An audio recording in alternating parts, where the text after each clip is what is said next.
Item number SCP-738. Object Class Keter. Special Containment Procedures. SCP-738 is to be kept in 3 linked sealed chambers with armed guards and a remote detonation system at all times, as well as constant full audio/visual surveillance. Due to the variety and strength of observed interactions with SCP-738 and the unknown limits of SCP-738, the following procedures are to be strictly followed. When SCP-738 is not in use, its components must be kept one to each chamber. Mechanical means built into the containment area are to be used to assemble and disassemble SCP-738. Should mechanical assembly means fail, then testing is to be cancelled until an engineer fitted with an explosive collar can be sent in to repair the system. Said engineer is to be detonated upon any attempt to interact with any component of SCP-738. Should mechanical disassembly fail, preset shaped charges shall be used to disassemble SCP-738. The system should then be repaired and reset by a single engineer fitted with an explosive collar. All Class D personnel used to test the device must be mildly mentally retarded or of comparatively impaired cognitive function, and must be fitted with an explosive collar. This is in order to prevent them from learning too much about SCP-738 and possibly using SCP-738 in a way that is detrimental to the Foundation. Class D personnel with IQs over 60 and all other personnel are not allowed to enter the room containing SCP-738. Class D personnel are allowed in the room containing SCP-738 for experimentation only and are to be provided with continual instruction by research personnel. Description: SCP-738 consists of 3 components: a matched set of mahogany furniture including 1 desk currently labeled SCP-738-1, 1 straight-back chair currently labeled SCP-738-2, and 1 ornate throne, in quotes, style office chair labeled SCP-738-3, all with brass embellishments and royal purple velvet padding. The effect begins when a sentient entity sits in SCP-738-2 in front of SCP-738-1, with SCP-738-3 resting behind SCP-738-2. Cameras show SCP-738-3 moving during the effect, frequently leaning back into a relaxed state, as well as moving closer to or further away from SCP-738-2. Occasionally, SCP-738-3 is moved in front of SCP-738-2. Furthermore, cameras show papers and folders containing papers, leaving SCP-731's drawers. The papers are made of parchment, a quill pen and a bottle of ink emerge from the long drawer. The pen will write on the parchment. Audio recorders record a distorted voice speaking. The voice will make offers and promises attempting to tempt the occupant of SCP-738-2. Meaning has been extracted from the spoken voice. If in this time the entity sitting in SCP-738-2 makes a request, then the tempting offers will cease. There will be a pause and a price will be stated. This could be bargained with. However, the voice will insist on other prices of equal value. Occasionally, when a request is made, the voice will respond by telling the requester that they do not want the object enough, or that they are obviously requesting the object for someone else to get around paying full price, in which case the request is not fulfilled. This occurs most frequently for requests that can affect other people or can transfer possession. Accepting the deal causes the agreed-upon wish or command to be fulfilled to the letter, but not past the letter. Furthermore, it will cause the occurrences stated in the price to be paid. The entity has actively stated that the occurrences in the price are intended to cause an amount of emotional and or physical pain equivalent to the amount that the requester desires what they request. How parity is calculated is at present unknown. The price has also been stated to be independent of any pain caused by fulfilling the request. See the test log for examples of prices paid and the requests made. As a final note, personnel in the chair have reported seeing an entity sitting in SCP-738-3. However, all attempts to observe this entity when not seated in SCP-738-2 have failed, and further descriptions of the entity are inconsistent between sessions, even with multiple sessions with the same person. When asked about this, the entity claims to be the same entity each time. Some frequent descriptions of the entity include seductive and charming. Sessions with the same person that are close in time report similar or identical entity appearances. Sessions with different people that are close in time report different entities' appearances. Descriptions of the voice do not match the voice recorded on the equipment. Addendum 738-1 History SCP-738 was recovered from the Office of Redacted a Catholic cardinal, after his death on Redacted.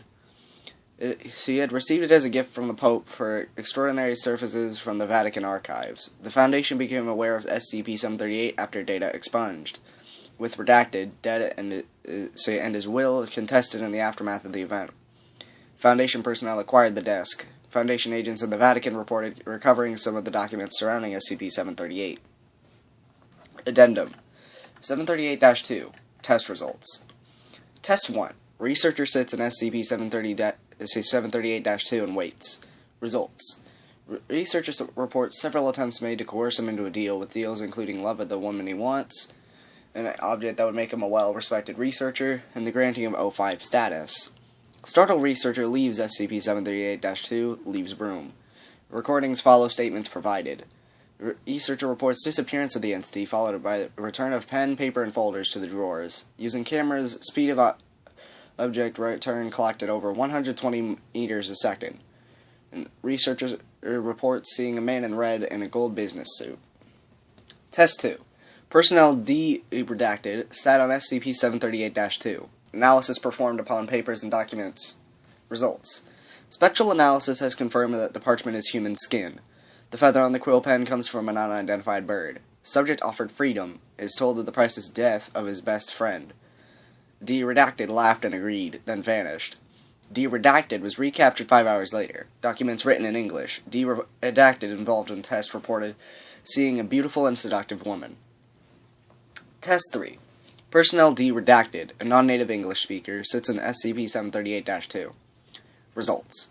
Papers written in D-Redacted's native language as is spoken communication. D-Redacted offered the power to never be held in a cell again. Prices stated to be the memories of D-Redacted's mother. D-Redacted accepts offer. After the acceptance, data expunged, resulting in the deaths of 12 guards and D-Redacted. Test 4. Personnel D-Redacted, dyslexic and seriously mentally retarded, sits in SCP-738-2. Results. The language on the parchment appeared to be crude pictograms representing the deal, though some words in English were represented in the parchment.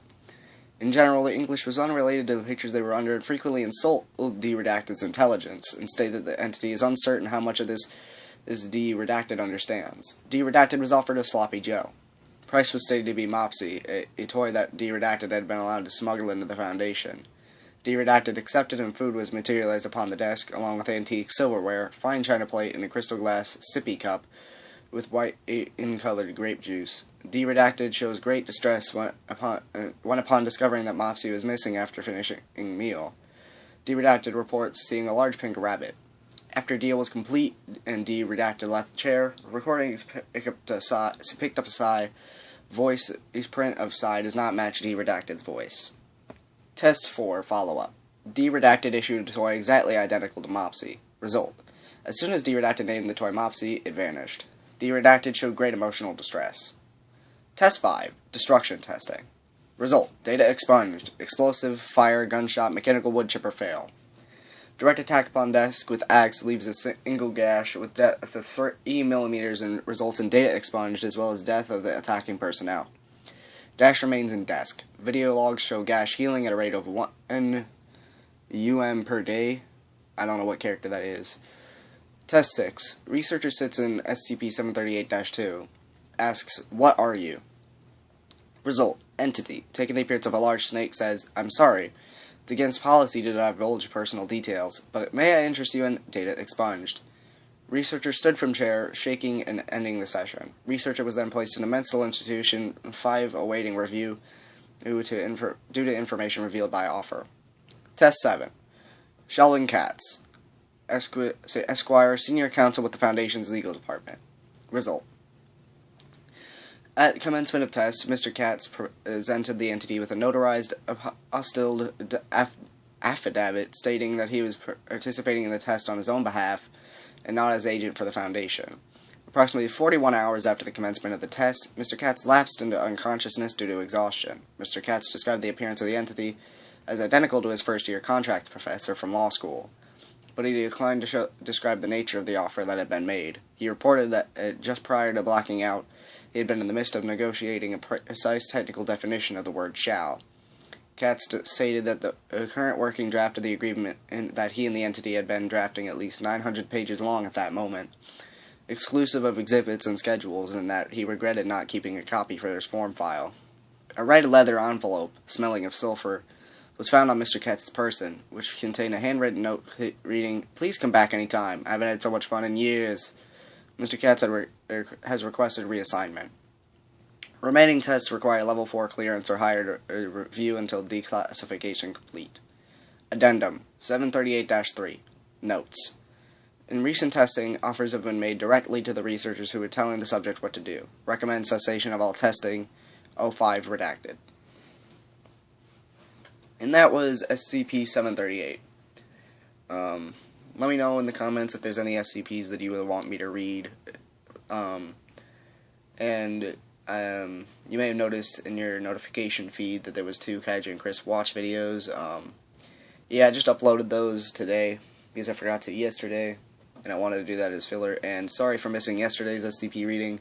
Turns out the Devil's Deal won with a really fierce fight against the polymorphic humanoid. Polymorphic humanoid's coming tomorrow, unless I say otherwise.